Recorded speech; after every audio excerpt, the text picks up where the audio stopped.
Hi everyone and welcome back to my channel. I am Rafaela and I'm here today with a very special guest, Oh, someone who is very dear to me. So I could say so many things, but I'm going to let you introduce yourself, Tony. So who is Tony?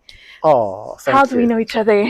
Well, we've known each other for a long while, haven't we? And that which is great, and we get on so well, which is lovely. And I so admire what you do, which is amazing. You're Thank doing a you. fantastic job. But yeah, I'm Tony Highland. I'm a A man of career many long. talents. Yeah, well, yeah, thank you. Yeah, career long civil servant, but I'm also a writer, playwright, and I mentor and support young people as well. So yeah, that's me in a nutshell, really.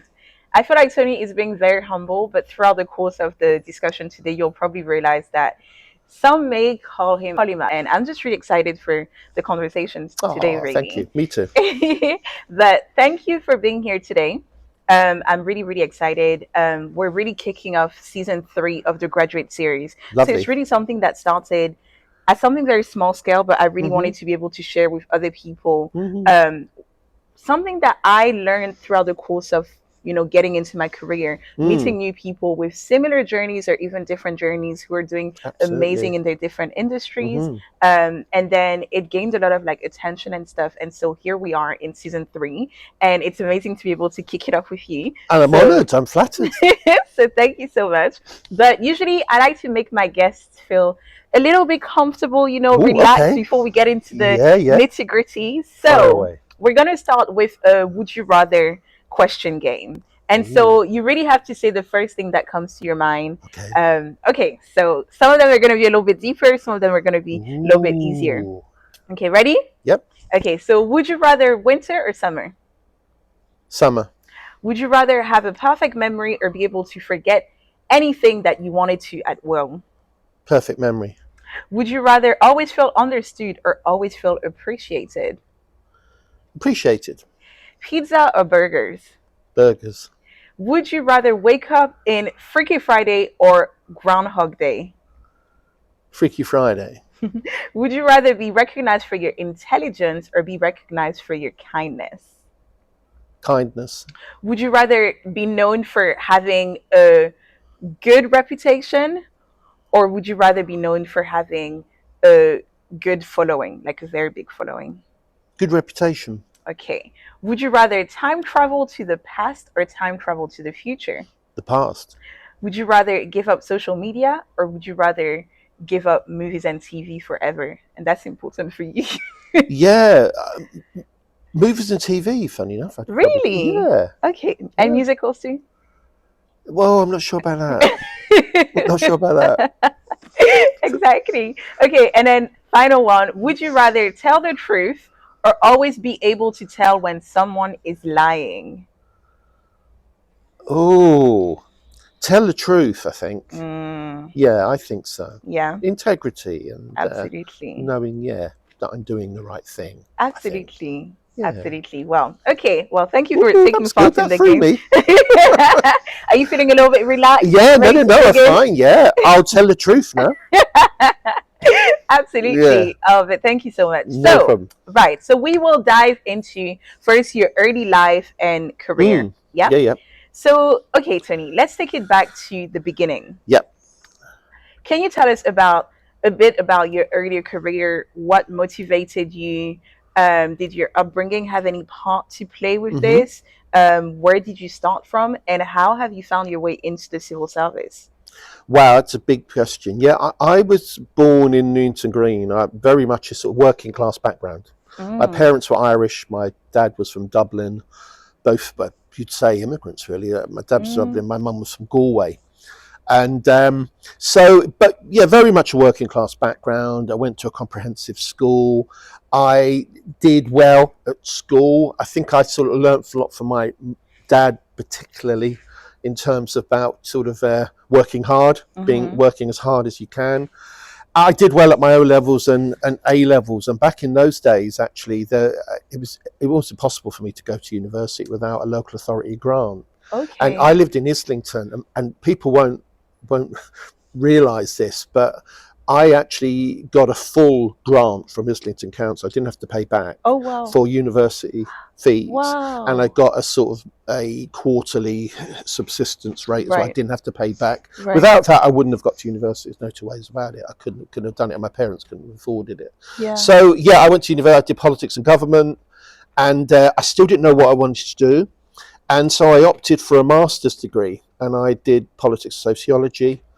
And at the same time, I was working nights for Tesco's as a night crew manager. And at the time, I didn't think of it as being important. I was paying bills and living. But when I did get an interview with what was the employment service at the time, Mm-hmm. they were asking me loads of questions about my work experience for Tesco's. And I thought, why are you asking me? Because I'm a graduate, I'm quite intelligent, but why are you asking me about that? But what they wanted to test was obviously like how I dealt with difficult situations, team scenarios, made effective decisions, those sorts of things. So yeah, I was lucky. I applied for a job in the employment service, which was before Job Centre Plus. The employment service and benefits agency was separate. Yep. So I thought I'd go in for 10, 15 minutes in a civil service. I didn't really even realise it was civil service, employment service. It was like an advisor role. I was going to do that until I either did a PhD or did something else or writing. But I actually came in and I actually quite enjoyed the job. Yeah. So that was my initial sort of baptism into the employment service, into the civil service, an advisor in Leytonstone. Wow. So yeah, I loved Leytonstone, and ironically, when I got the civil service said yes, we'd take you, they posted me to my local area, which was Leytonstone. Wow. So I actually lived and worked in the same area, which often was slightly problematic because I was quite known in the area for like in the job centre advising people. I couldn't really go in the supermarket or the pub without someone saying, "Oh, I haven't had my money," or "I haven't had that job come through," Yeah. which wasn't a bad thing because you always give people time. Absolutely. But it's always an interesting thing when you work and live in the same area and you're in that public facing job because people see you all the time. Absolutely. Yeah, yeah. Oh wow. Okay, interesting. And then so whilst we're on the topic of the civil service, Mm-hmm. if someone was looking to join the civil service, Yeah. what practical steps would you recommend that they take? And then what about if someone is looking to transition from the private sector to the civil service? What would you say in terms of transitioning, how to leverage their skills and their experience? It's one of my favourite subjects, this, because I have mentored lots of students over the years and graduates into the civil service, and some are in much higher positions than I am, which is great. I think there's two or three things. One, most graduates and students think of the fast track and fast stream, which is absolutely fine, but it's very competitive. If you can get in the fast track and fast stream, that's fine. And then you'll get maybe someone like me. I've mentored people in the fast track, and that's a good way because then you do stints in different parts of the business, and you'll know all of this about this from your experience. But most graduates that make a fatal mistake, if they don't pass the fast track, they sort of then forget the civil service, which is a huge mistake. Because once you're in the civil service, and I've got a number of really talented graduates that didn't make the fast stream, but they get into the civil service and then they can, once you're in, then nowadays, it wasn't always the case, you can apply for any job across the civil service in every department and any grades. You know this from your success in terms of what you do, in terms of how you can move into more operational roles, more policy roles, strategic roles. And so you can really go as fast and as high as you like in terms of the civil service. So I would actually recommend that all graduates think about the wide breadth of jobs available. Those are transferable skills in the private sector. Civil service are always looking for talented people to come in with lived experience, with people that have managed maybe large projects or worked on private sector contracts or done a whole range of things, because it's very much a competency based process where we're looking at the skills and the values that people have and the behaviours and how they can bring them to the table in terms of the civil service. So I'm an advocate of it. I've just celebrated 34 years in the civil service, so thank you.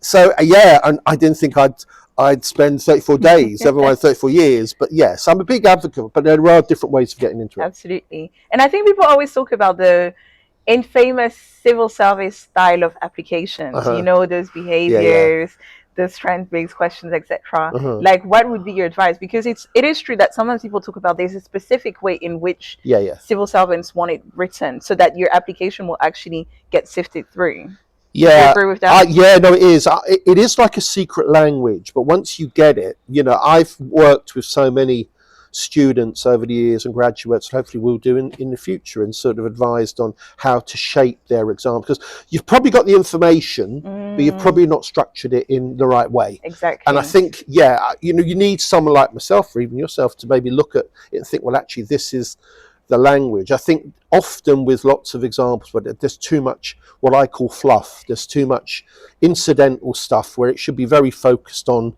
what you did, how you did it as opposed to everyone else, and what was the outcome. We're very like outcome and positive results orientated. Exactly. Everything has a meaning.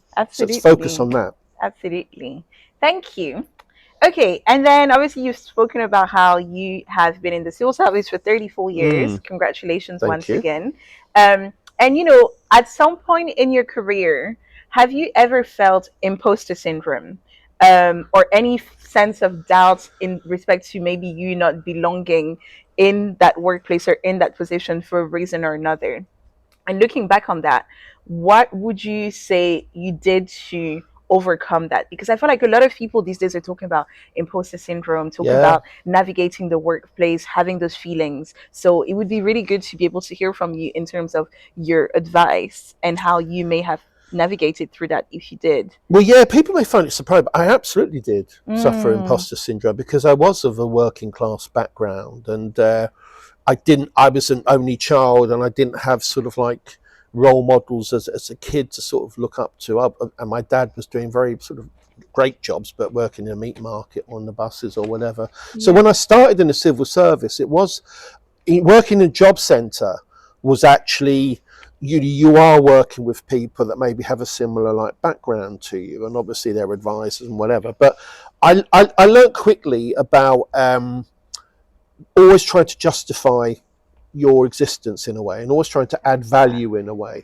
It became more of an issue for me when I did get promoted and I moved on to regional jobs and head office jobs, and obviously I've been in a long period of time now, and there were certain occasions where you think you're mixing with people that may have had a different background. Right. But I've always held on to the confidence of achievement, of doing things, of adding value. So if actually someone said to you, well, actually, what do you bring, why are you here, I can quantify it in terms of either getting lots of people into work, working with employers, adding value in one way or another. And that was always still is my watchword really, about how to overcome that and be positive. But it is a real difficult issue, and that often, in a way, it's quite a good thing to feel, because you have to then think about, how do I come out of that? And I think it's very Mm, much about achievement and positivity, and trying to find your niche, trying to yeah. find something that makes you different and unique. And remember, people that do have a working class type background or an uneasy background can often bring a lot of skills that other people can't. Absolutely. How to deal with people who trauma, Yeah. difficult circumstances as well. So yeah, no, I've absolutely felt that.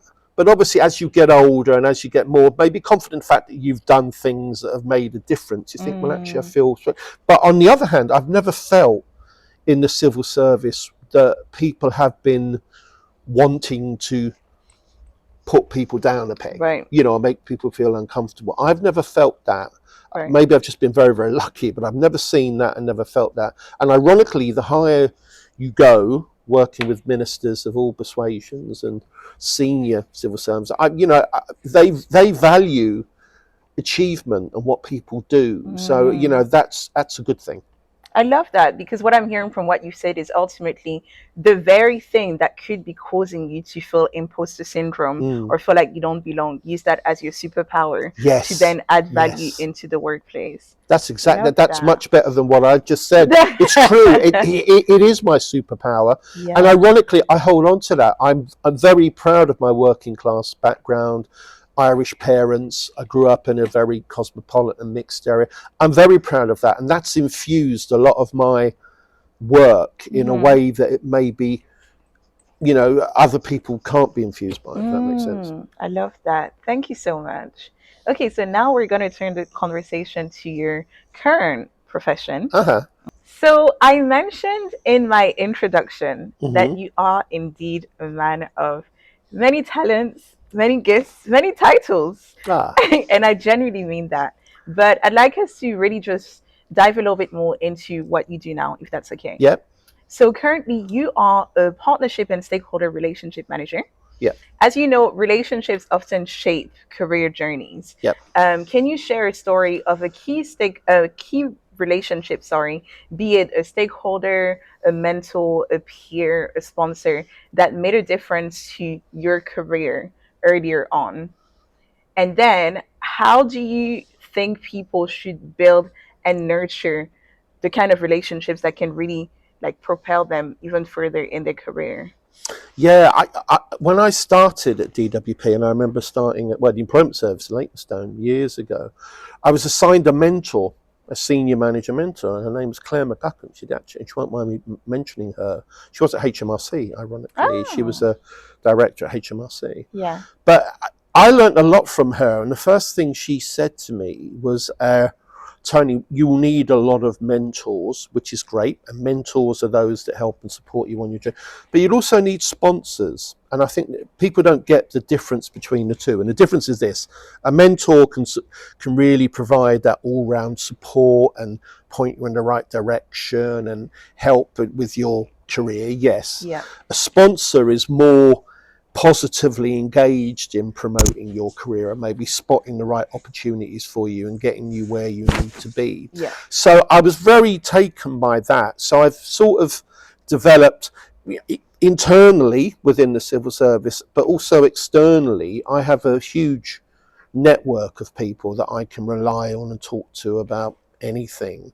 But Hmm. also I like to think, of sponsors, of movers and shakers in organisations that can bring about change, because my role is also about getting employers and partners to think differently about the world and think differently about how they recruit, Yeah. and certainly with our most disadvantaged customers needing help and support. So I think that she was really paramount for me. Mm. And she recently retired. She retired this year. So I went to her retirement do, and I did thank her, and obviously, and no, she's great, and she's kept in contact. But that's the difference. 34 years down the line, I'm still in contact with her. Absolutely. That's a big Absolutely. difference. Absolutely. So Mm. then to go back to the question about the Mm-hmm. like then nurturing the relationship over time, because if Mm. for example you get to a stage where you are in a different department, for example, Mm. or you go on to do something else, do Mm. you think that there's still a need, or there should still be a reason to nurture these relationships, and how do people go about doing that? Well, we only worked together for a couple of years directly, and Yeah. she moved departments. Obviously, I stayed, but she moved different jobs, and we were different parts of DW because we're huge.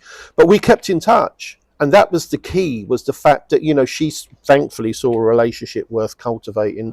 I Mm, did, yeah. and we're a big organisation, 96,000 strong DWP. We're Yeah. huge. But yeah, people, I think if you see the value in staying together, and I'm very much, if I appreciate what someone's done for me, Yes. I'm going to stick with them. I'm going to stay with them. I'm going to keep in Absolutely. touch and make sure that they're okay. So we've sort of talked about a whole range of things, whether it be personal things over the years as well. But that was the key thing for me, and a big lesson for me is also try to be kind to people all the time, and try never, there's going to be an occasion where you'll either need someone or Mm, something or a favor, or you may be in a position where you'll end up working with people you necessarily didn't think you'd end up working with them. yeah. But never try to have people on that side that you think actually, oh, I don't really want to work with them, or you don't really want to cultivate a relationship with them. So I Absolutely. always err on the positive with everyone, and look at the Absolutely. positive and sort of build relationships like that. I like that. And I really like what you said as well about the difference between a mentor and a sponsor. I never knew Mm, about the difference until mm. recently. I attended the UK Black Business Show, Ah, and they were talking about that, and how like sponsors also will advocate for you in rooms where you're not present. So be it in the absolutely. senior, leadership rooms, etc. Absolutely. And so that really, Mm. like, that's really important. So thank you for that. No. And actually, like, Tony really played like a really big part as well, like as a mentor for me, and even in terms of like holding you accountable, Mm. like seeing the value in you that maybe you don't see in yourself, because we're all often our harshest critics. Yes. Yeah. And sometimes we're so like focused on what we're doing that we don't recognize how far, for example, we may have come from Of and even course. where we're going. So it's really useful to be able to have those conversations, and Mm. most importantly, even learn. Like, I think like throughout this conversation today, although I've known you for a while, there's so much that I'm going to, learn and discover Mm. more, which will motivate me undoubtedly. So I'm very Yeah, but excited for that. likewise, because remember, I think, a mentor, it's a two-way street. And, Mm, I always learn so much. I've learned so much from you over the years. So that's great that we have that have that. relationship. And that's the way every relationship should be, I think. Yeah, I like that. Thank you.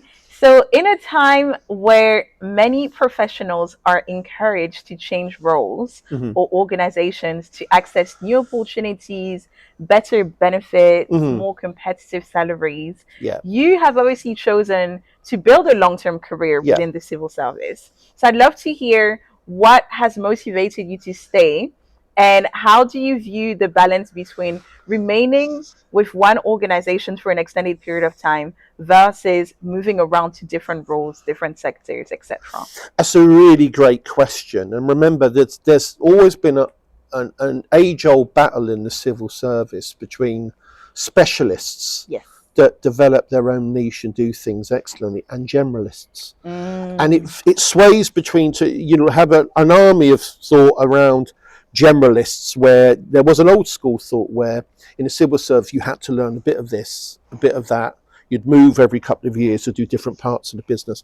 I was never a fan of that, because I think that, and in my case, I've always, I think, developed a specialism around stakeholder management in terms of employers and partners, and adding value. And I've also been very, very fortunate to be able to sort of have some sort of flexibility in the way that I've worked and done things, and also taken the initiative. So I've developed, I think, a niche specialist role for myself. yeah. And that's why I haven't moved. I've sort of sacrificed, in a way, financial gain in the civil service. Well, I Mm, could have probably been applying for jobs, but I've also, in a way, look at it as legacy stuff, because I have done a lot of stuff that I'm very proud that I've done, and I've done it from a position of, being in a particular role where I've been afforded the space and flexibility to do it. yeah. Whereas you know this very, very well. Sometimes there may be senior roles you can be applying for and getting into, where it may change your whole dynamic in the way that you Absolutely. work. And I've managed job centres before. I've managed a whole range of regional teams and before, and it's not that I didn't enjoy those things. This is great, but for me, I've developed a sort of niche role for myself, I think, that I enjoy and Absolutely. add value in. I like that. I really like that. So it's really deciding between whether you want to develop that niche or you want to Mm. just, kind of just be, I guess, like a, what do they call it? A jack of all trades?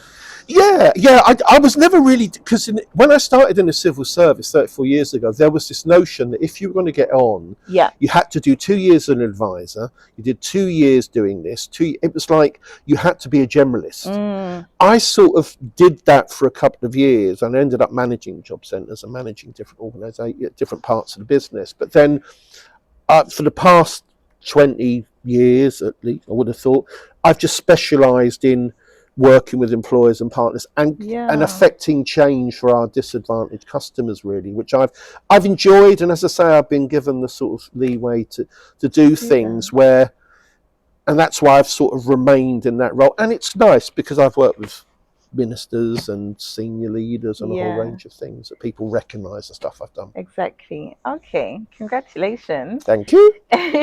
And then alongside your job, you do a lot of other things, Hmm. especially in the youth education and development space. Hmm. So, right, I've got a lot of questions, but I'm Mm. going to narrow it down. So, could you first please tell us a little bit more about that?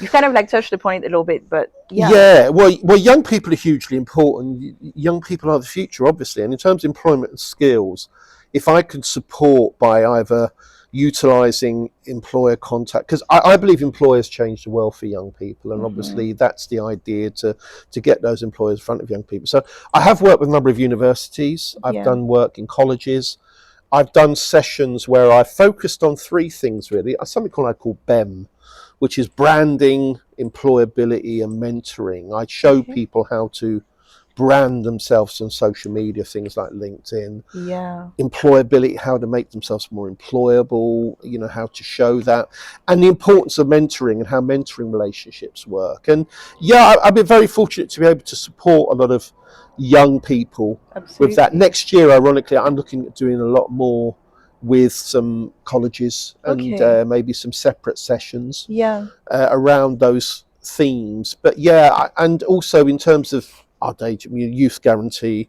young people are always, the youth guarantee is obviously important now, but young people have always been important. We've had New Deal programs, so. But once again, the key for me is about the relationships I have and making sure that we support those young people. Exactly. Thank you. And then you've kind of touched upon like what my next question was going to Mm. cover, which is obviously linking it back to the government's youth Mm-hmm. guarantee and even like UN sustainable goals in terms of how your work connects with that. Mm-hmm. And then you talked about a lot of young people, you talked about a lot of people from quote unquote disadvantaged socioeconomic Mm-hmm. backgrounds, etc.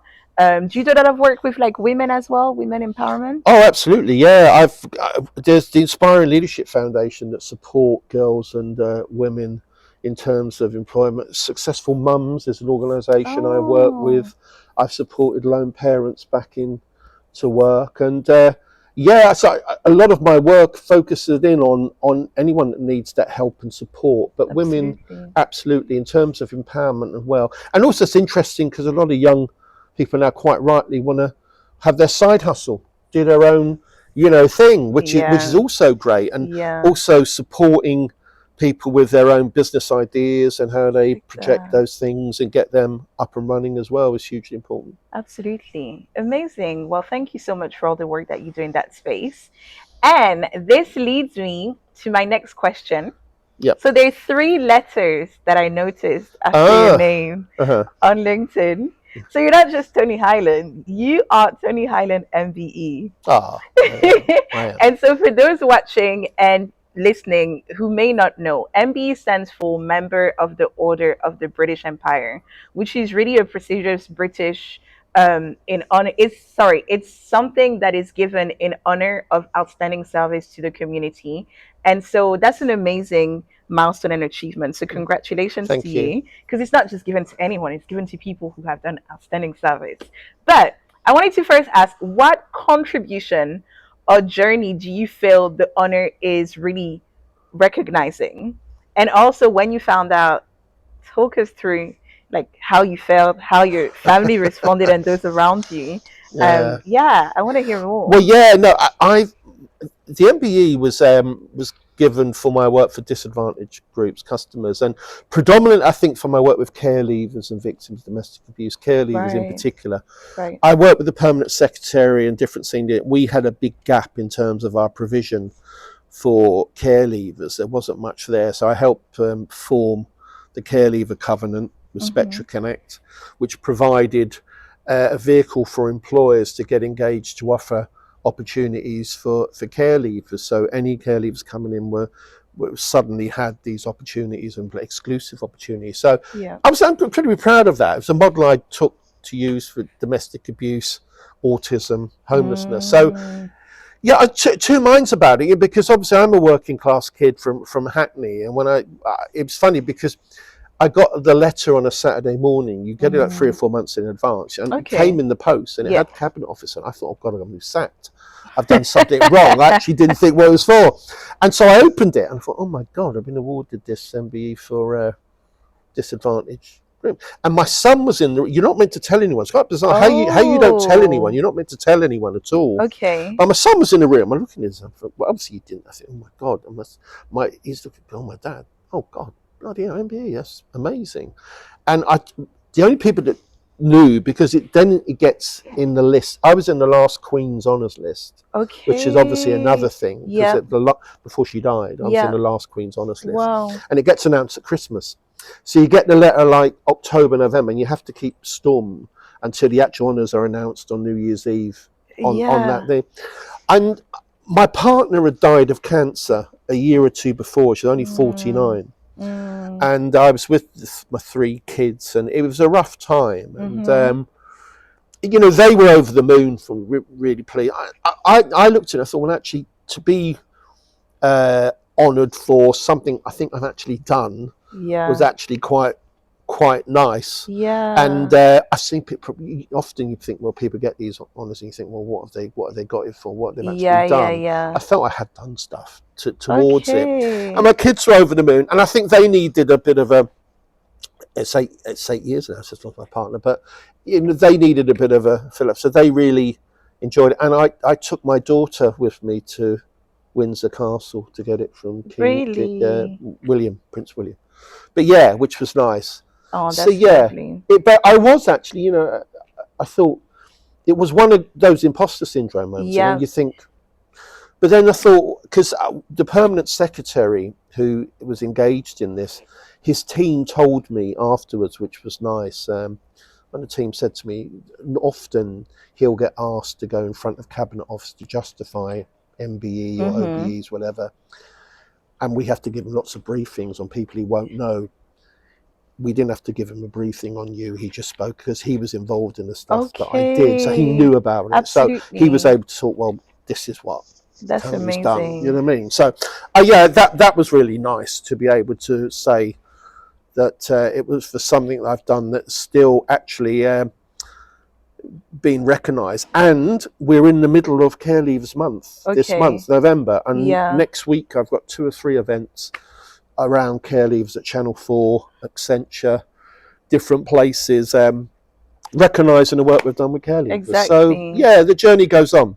That's amazing. And I think what I really like, and it's really timely, is obviously from what you've described throughout your whole journey, a lot of everything that you've done is not to gain recognition, Mm. but it's also nice to be recognized for things. Yeah. And I think this is something that, I was having as a conversation with a few of my friends, where in the workplace you have a difference between people who shout about everything that they do Mm-hmm. and other people who do a lot of stuff. They add a lot of value. They make a lot of changes, they Mm. help a lot, but they don't shout about it. And sometimes it's very easy to not be recognized. And so it's finding the balance between, like, It's a that fine art visibility. that Yeah. I get a lot of that on, let's say, my LinkedIn presence is quite high, my profile on LinkedIn. And the art of using LinkedIn and doing it properly is all of my posts they're about what other people do and organizations do, and I really support that. But Yeah. ultimately, as I say, it does hopefully paint the picture of that's who I am as a human being, that I do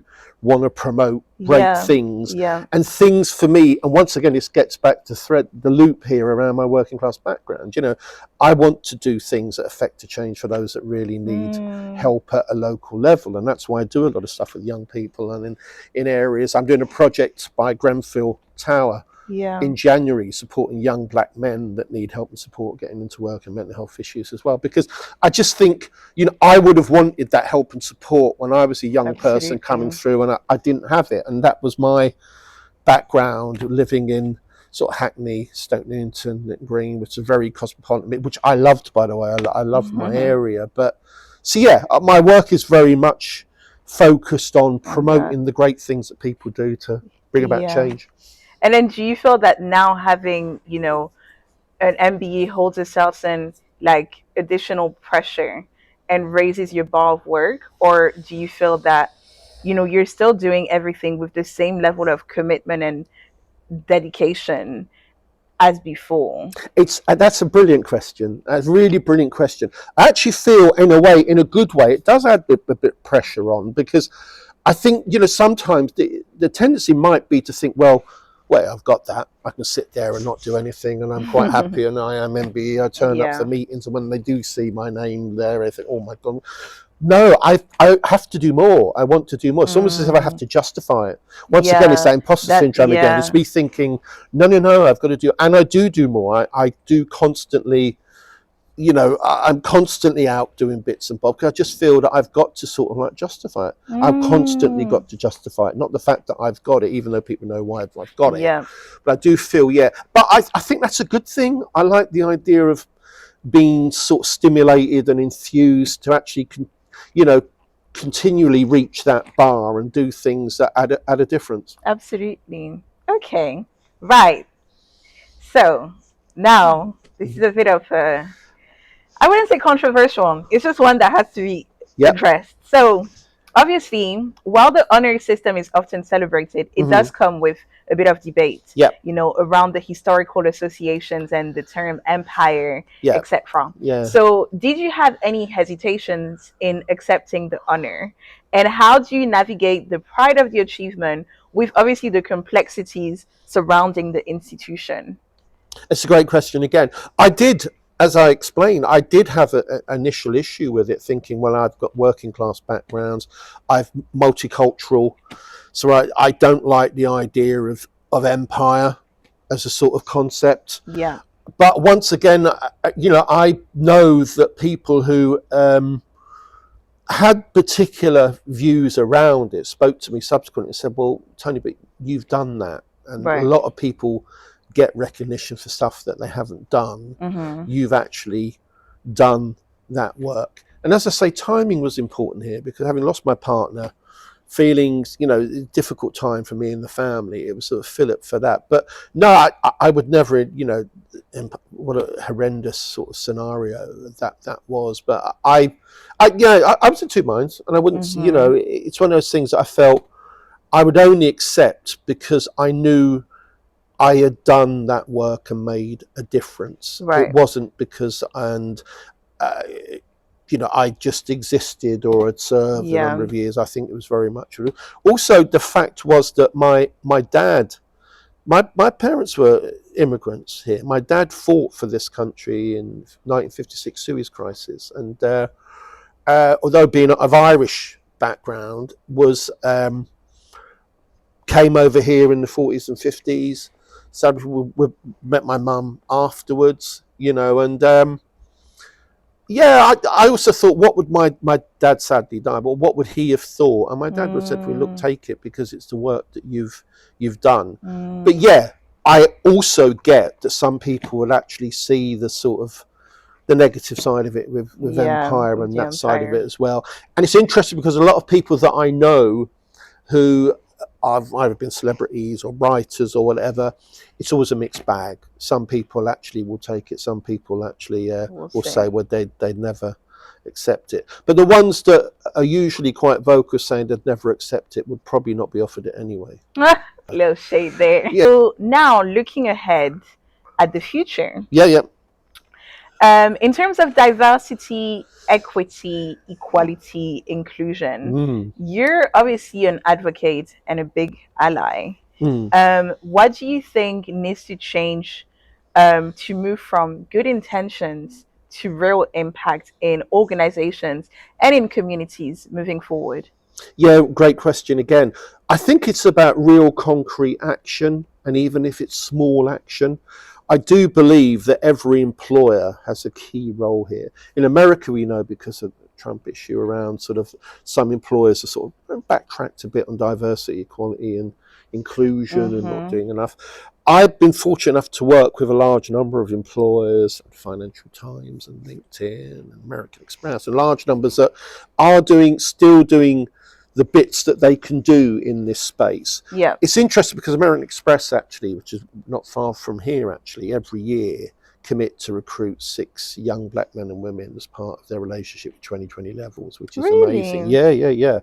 But the guy I know there who's great says, well, yeah, we can only do 6. I said, but the issue is if every employer does what you do, then the world Absolutely. becomes a better place, and Absolutely. especially around Canary Wharf. And I was at KPMG yesterday for a mentoring circles program where we had about 50 young people in talking about careers, getting Mm-hmm. that information about early careers at KPMG, which was great. So I think it's about driving employers into that space where they are doing some making concrete pledges in Absolutely. this space rather than tick boxing things. And that's Absolutely. my job really. You know, a lot of our commercial partners, a lot of our people that we work with, or I know, I've worked with some wonderful HR managers, DEI managers that really see it as a focal part of Mm-hmm. what they do and have the same belief systems that I do around, you know, we need to give something back and whatever, that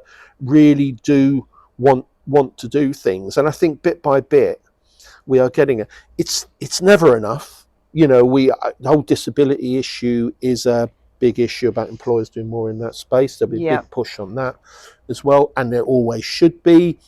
Young black men and women in terms of opportunities. Again, I think it's those young people that are disaffected and not in colleges and universities, graduates that, you know, need that help, extra help and Yeah. support as well. Dyslexia.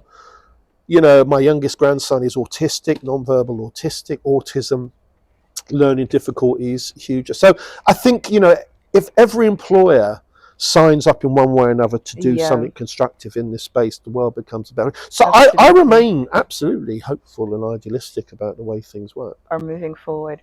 And I think I really like what you said, even about like employers pledging and stuff. And Mm, for example, it's not just, as you said, a tick box exercise. It's not because someone is from an ethnic minority or because of a certain race that you're recruiting them. It's mm, because those are individuals, for the most part, who actually have the skills. They mm-hmm. actually have Absolutely. the ability, but it's just that they haven't been given certain opportunities or even had access in certain spaces where they can advocate for themselves, or someone can advocate for them and be like, look at this CV and actually see that this person has, what you're It, looking for. it's such a great point because one young guy I spoke to yesterday at KPMG, he came to the session and he was suited and booted. He's very, very smart, Mm-hmm. great. And he said, I've been applying for jobs for so long, I never get to a stage where I come to visit somewhere like here and even hear Wow. and talk to people like Yep. this. And I Absolutely. thought, wow. Yep. And my contact at KPMG, who's lovely, basically you took him aside and I know she'll mentor him and support him because like that gets you think that point you absolutely make that a lot of young people are applying into a vacuum and they're not getting responses and not getting Yep. positive feedback, but and it's quite touching. You think, oh my god, you know, and I still get that. I'm going to a big employer like KPMG or you know, and I'm lucky to do that, but it's like for young people going in and dressed it, I said, very smart, that's fantastic. I said, I never really get to places like this because I Yeah. never get that far. I'm Absolutely. applying all the time. So the idea of being here and talking to someone about the careers Yeah. is a step forward for me. Exactly. And we've done a lot of work around that, you know, something called mentoring circles, and my colleagues in Angola in particular, there were a huge amount that we do around that. And yeah, but to get employers to really make that pledge and concrete commitment Mm, is important. absolutely. Okay. And then, so now I'd like us to talk about something you've recently started, but Mm. have a big love for, Mm. theater, Yes, yeah, yes, musicals, films, everything. yeah, So, yeah. what is the vision and what is the mission for the shows that you have and for what you're doing in that space? And then, yeah, just talk us through when it started, what have been some of like the biggest things and the hardest lessons for you. Yeah, I just want to hear it a little bit Yeah, more. no, it's lovely. My passion really is the arts, and I've always written. I've been writing since my teens, and Mm, I stockpiled short stories and ideas and hundreds of things. It was only about 2014, 2013 that I managed to get a volume of short stories published, which I was really pleased about. I thought, wow. And then I had a few plays and I had them published as well, which is really good. I thought, wow. And then in 2018, I had a couple of plays on in Camden, A Woman's World, A Monstrous State, that did well in Camden theatres. And yeah, so I write, I publish short stories, which is great. I've got a novel on the way. But theatre had a play on in London this year. Paul Weller Takes Theatre at Riverside in Hammersmith, which is amazing. It's amazing yeah. theatre. It was like pinch me moment, that, because somewhere that Samuel Beckett and Pinter had plays on was amazing for me. And yeah, working on a musical now. But theatre's interesting because the lessons, you've asked me about that, it's understanding the different roles within theatre that you take for granted. Because when people Right. think about a producer, how does a producer differ from a director, and Mm-hmm. how does a director? I'm a writer producer. Mm-hmm. I don't like directing in a way actors, not in a Mm-hmm. bad way, but a director has to have the patience of a saint, and you really have to be on it. And so I write things and I produce them. What I mean by that is I will arrange. A producer really arranges where we're going to put the play on. Right. What's the logistics around it? Maybe push some funding into it. All of that sort of background stuff. Yeah. But the piece of work itself, the director is key in terms of actually directing the actors, directing the piece, looking at the Yeah. piece work. And so I like the idea of not getting involved in that. I like writing the piece and then handing it over to the director and say, look, as long as we don't lose the integrity of the piece, Yeah. you have a full sway in it. And I've been very lucky. I've managed to use students from UEL over the years and young fledgling directors doing master's degrees and give them experience where they can come in. And they're really surprised. They say, are you Mm-hmm. going to give me? I say, yes, I trust you. As long as I trust, and I've interviewed and I've said, yeah, no, I trust you. So they then take what's my play and the actors and work with that side of it, which is it's quite a taxing thing. We're all human beings. It's not always easy. Yeah. So yeah, that's been the difference for me, is sort of understanding each role, Yeah. which is fun. You take it for granted, but once you're in Absolutely. it, then you can see the clear distinction between them and the bits that you think you like. Because I like writing. I like nothing better than just put me in a room, sit there, write and do things, then putting it on paper or getting it out there is great. But then the idea of then getting it out on stage is a different Absolutely. thing completely. Absolutely. No, I love that. And for anyone who's like interested in hearing more about what Tony does, so we actually did a little interview beforehand. So definitely go check that out. Or reach out to him on LinkedIn and Yeah, ask him. yeah. Feel free to. And I do get lots of creatives reaching out, which is great. And yeah, always happy to help with that, because I have published lots of stuff, which is great. So I'm happy to help any fledgling writers or Yeah.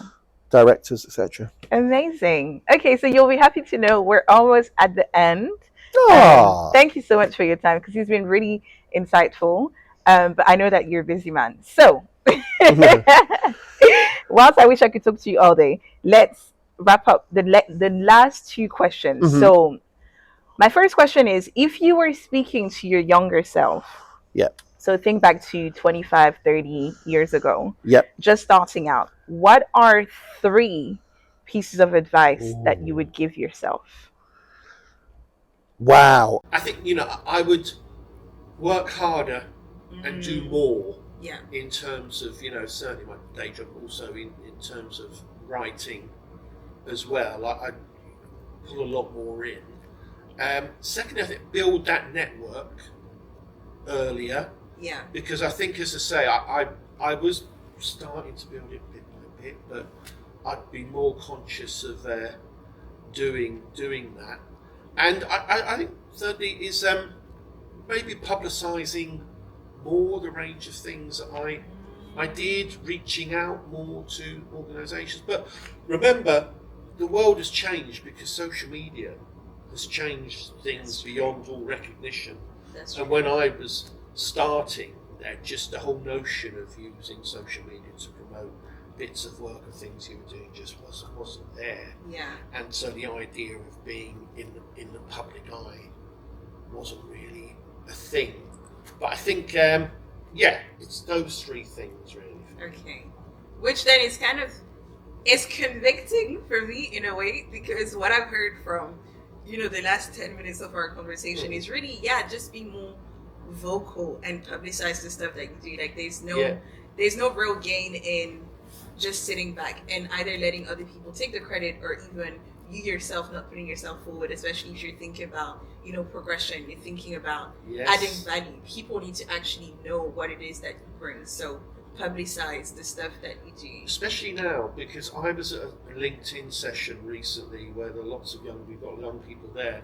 And a message from LinkedIn, the practitioners, these are skilled experts, said their CVs slightly pointless at the moment, cover letters slightly pointless at the moment. What they're looking at is your social media footprint. So basically the narrative that you show in terms of your posts on LinkedIn, which is really which obviously I fed straight away because that's what I do. Yeah. But the idea of actually finding what you do, by looking at the range of posts you put on LinkedIn.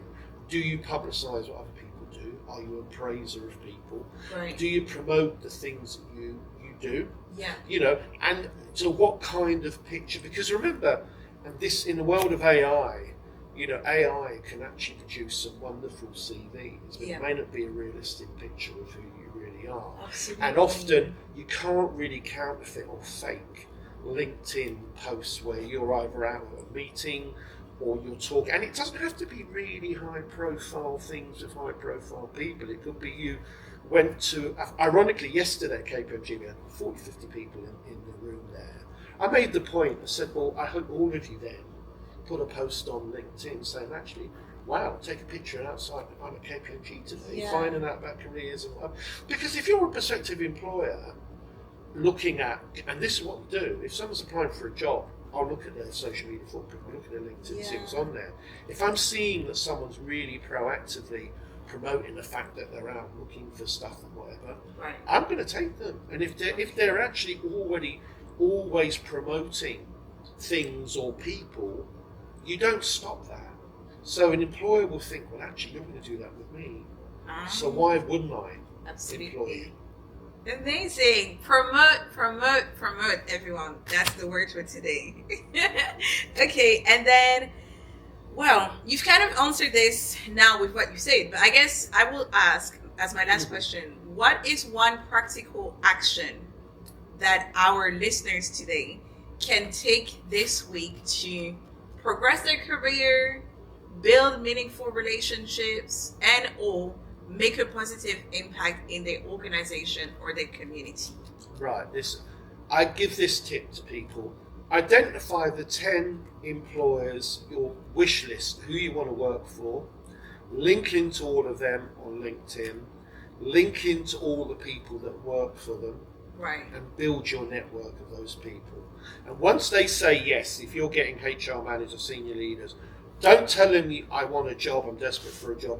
Just tell them how much you like their profile, you admire their journey, what they do. Can I have 5 minutes to talk to you about what you do and how you do it? I get that quite a lot, which is nice.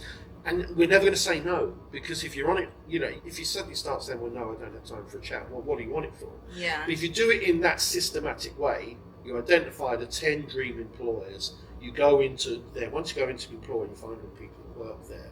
Link into all of them, especially the people you think actually they're HR managers or whatever, or social value, social impact people who are the ones. Link into all of them. Once they respond positively, basically play to their ego. Just say, I love the work that you do, it's fantastic what you're doing. Have you got 5 or 10 minutes to talk to me about what you do and how you do it? And then you build a network of movers and shakers for you. Clock it. Guys, you can't say that I don't watch out and look out for you, because that tip is so useful. I'm going to put it into practice myself.